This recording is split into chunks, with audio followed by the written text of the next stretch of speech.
दोस्तों, कुशीनगर जिले में एक बड़े सेक्स रैकेट का खुलासा हुआ है। कल कुशीनगर पुलिस ने कसिया के 2 होटल में छापेमारी की और 16 लोगों को गिरफ्तार किया। ये विजुअल जो हम आपको स्क्रीन के ऊपर दिखा रहे हैं, ये छापेमारी का वक्त का है, जिसमें 10 लड़कियां और 6 लड़के गिरफ्तार हुए हैं और उसके बाद से ये बड़े सेक्स रैकेट का खुलासा हुआ है। ये वो लड़के और लड़कियां हैं जो यहाँ पे सेक्स रैकेट चला रहे थे। कसिया के 2 होटल जिसमें छापेमारी की गई, उसका नाम हम आपको बताएं तो एक जो है वो पर्ल होटल है, दूसरा उत्सव मैरिज लॉन। इसके पहले भी इन होटलों पे छापेमारी की गई थी और तब भी कार्रवाई में इसी तरीके के लोग जो है वो पकड़े गए थे। अब इसमें इन लड़कियों के बारे में बताएं तो बहुत सी लड़कियां इसमें से ऐसी भी हैं जो बाहर से आके यहाँ इस तरीके का काम करती थी। इस तरीके का धंधा करने का काम यहाँ बाहर से आके किया करती थी। 2 लड़कियां या 3 लड़कियां हैं जो दिल्ली की रहने वाली हैं, एक पडरौना की है, कसिया की लड़कियां हैं, उसके अलावा भी आसपास के क्षेत्रों की लड़कियां हैं। एक यूट्यूबर भी गिरफ्तार हुआ है। अब उस यूट्यूबर के बारे में हमको नहीं लगता है आपको बताने की जरूरत है। वो गिरफ्तार हुआ, उसके अलावा 16 लोगों को गिरफ्तार किया गया इस पूरे मामले के ऊपर। अब कसिया में जिस तरीके से ऐसी चीजों के ऊपर पुलिस की कार्रवाई हो रही है, कसिया में सीओ कुंदन सिंह के नेतृत्व में ये पूरी कार्रवाई की गई है। लेकिन कसिया के होटलों की शिकायतें जिस तरीके से मिल रही हैं, कसिया को और ज्यादा इस तरीके से छापेमारी करने की जरूरत है। कसिया के होटलों में अभी तो 2 होटल का नाम निकल के सामने आया है। इनका नाम पहले भी सामने आया था, कुछ दिनों पहले भी छापेमारी हुई थी, तो इन्हीं होटलों में से ऐसे ही लड़के और लड़कियां जो है वो मौके पे गिरफ्तार किए गए थे।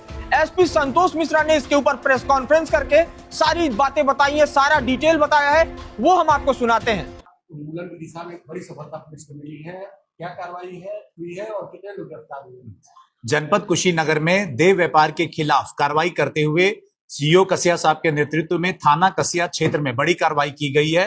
कई होटलों पर छापेमारी की गई है और इसमें से 2 होटल पर्ल और उत्सव मैरिज लॉन, यहां से टोटल 16 लोगों की गिरफ्तारी की गई है, जिसमें कि 10 महिलाएं हैं, युवतियां हैं जो कि देह व्यापार में लिप्त थी और साथ ही साथ 6 अन्य उनके हैंडलर, उनको भी पकड़ा गया है। ये 10 जो युवतियां हैं, पूछताछ में ज्ञात हुआ है कि ये अन्य अलग अलग शहरों से, अलग अलग राज्यों से है, जो कि यहाँ पर गलत कृत्य हेतु होटलों में आई थी और यहाँ पर ये पैसे के बदले में ये गलत काम कर रही थी। और साथ ही साथ होटल के भी कुछ लोग इसमें पकड़े गए हैं जो कि उन युवतियों को लाकर कस्टमर लेके आते थे और विभिन्न अमाउंट्स पर ये गलत काम यहाँ पे जनपद कुशीनगर के होटल में करा रहे थे। इसमें बड़ी कार्रवाई करते हुए इन 16 लोगों की गिरफ्तारी की गई है। मौके से कुछ डायरी और सूचनाएं भी बरामद हुई है। इस डायरी में जो अन्य जो लड़कियां हैं जो कि ये कार्यों में लिप्त है, उनके नाम नंबर मिले हैं और साथ ही साथ जो कस्टमर रहे हैं, जो लोग आते रहे हैं, उनके भी नाम नंबर और फुटेज प्राप्त हुए हैं। उनके आधार पर इन सभी लोगों की पहचान कराई जा रही है और जितने भी लोग इसमें लिप्त रहे हैं पूर्व में या अभी करंट में, उन सभी के खिलाफ जनपद कुशीनगर में कार्रवाई देह व्यापार के खिलाफ अभियान के तहत कराई जा रही है। अब एसपी साहब की बात को आप सुने हैं, लेकिन एक सवाल है। कुशीनगर अंतर्राष्ट्रीय पर्यटन स्थल है और अंतर्राष्ट्रीय पर्यटन स्थल पे अगर इस तरीके की चीजें की जाएंगी, इस तरीके का माहौल बनाया जाएगा, तो क्या संदेश जाएगा? क्या संदेश पूरे देश और दुनिया को देना चाहते हैं हम कुशीनगर से कि कुशीनगर देह व्यापार का अड्डा है? ऐसा करने वालों के ऊपर कार्रवाई करने की जरूरत है और जिन होटलों में ये हो रहा है, उन होटल मालिकों के ऊपर कार्रवाई करने की जरूरत है। छोटे मोटे लोगों को पकड़ने से काम नहीं चलेगा।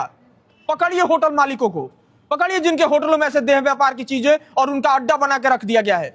जहां इस तरीके का सेक्स रैकेट अगर पकड़ा गया तो इसमें कहीं ना कहीं संलिप्तता और भी लोगों की होगी। नहीं तो बाहर से कोई आके कुशीनगर जिले में ऐसी चीजों को कैसे अंजाम देके चला जा रहा है। ये वीडियो शेयर करिएगा, ज्यादा से ज्यादा लोगों तक पहुंचाइएगा और पेज पे नए हैं तो फॉलो करके जाइएगा। बहुत बहुत धन्यवाद। जय हिंद।